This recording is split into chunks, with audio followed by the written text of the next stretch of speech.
આ કીર્તિ પટેલ ગાળો બોલે છે એનું કંઈક કરો ને.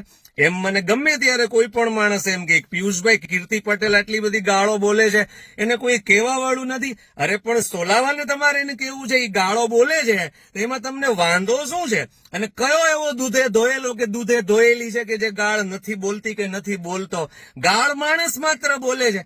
આ કઈ કોઈ શાસ્ત્રોમાં એવું લખ્યું છે કે દીકરીની જાતે ગાળ ન બોલવી? અરે કોઈ પણ બોલી શકે, મજા આવે એ ગાળ બોલી શકે. અને ગાળ જ બોલે છે ને. હવે એમાં છે તો કક્કો બાર રખડીને કઈ મંગળ ગ્રહ ઉપરના તો કોઈ શબ્દો બોલતી નથી. હું કોઈને એમ કહું એ ગોઠણ, એ ખંભા, એ કોણી એવું હું કહું તો એ શરીરના અવયવોના નામ છે. તો એ કદાચ લ થી ચાલુ કરે છે કે ચ થી ચાલુ કરે છે કે ભ થી ચાલુ કરે છે.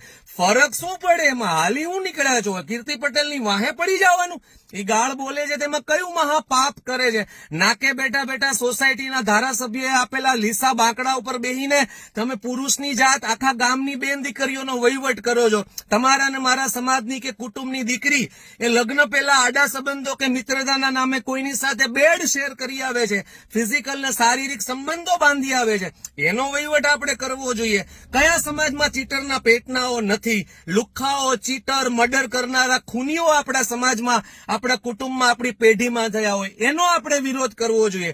કીર્તિ પટેલ કોઈનું ખૂન કરવા તો જાતી નથી, કોઈનું ચીટિંગ કરવા તો જાતી નથી. મૂળ તો ગાળ જ બોલે છે ને.